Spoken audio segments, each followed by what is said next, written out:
specifically Cobra Pose today. So this is an exercise that's all about gaining extension in your spine, stretching out the structures of the front, like your hip flexors, your tummy muscles, your diaphragm and your neck muscles.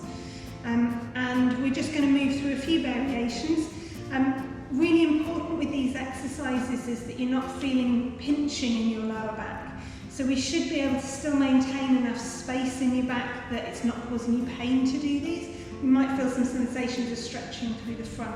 However, if you've got a really sensitive back or a sensitised back because of a back injury, then just go really carefully with these poses, and if you get any concerns, ask your physio. So we're going to start off with baby Cobra Pose, so that's a nice place to start. And with all of these, we want to make sure we're not just muscling into these using our arms, we want to make sure we're using our back strength and moving into them in a nice mindful way as well. So we're going to start off lying on our front. And setting up is really important with these exercises. So hands are just going to go underneath shoulders. We can just rest our forehead on the ground for the moment. And we're going to think about pressing the tops of our feet into the ground, pressing our pubic bone into the ground and lengthening our tailbone down towards our heels.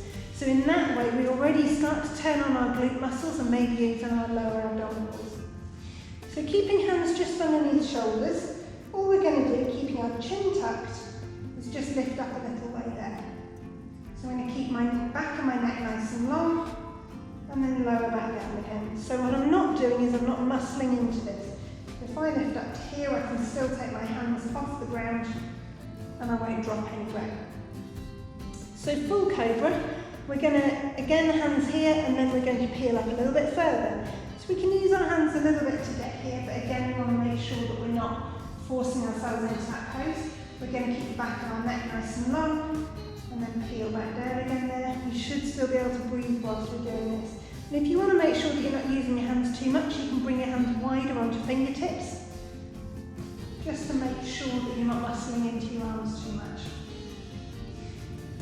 Now if your physio wants you to stretch out down through the front of your body, or if you quite like this extension pose, we can do Sphinx pose.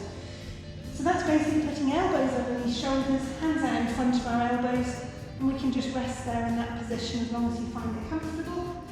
We want to think about breathing into our diaphragm here, so that would mean that as we take a breath in, we're feeling our abdomen extend or distend and pressing down into the mat.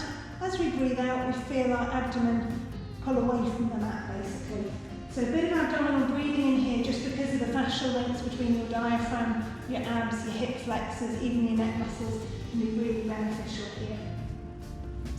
So if we want to intensify that stretch, then we're going to do an upward dog position. So again, resting on the top of our feet, we're going to pop our hands underneath our shoulders, and this time we're just going to push all the way up until our hips are hanging there. But again, this should be pain-free. We can just breathe in that position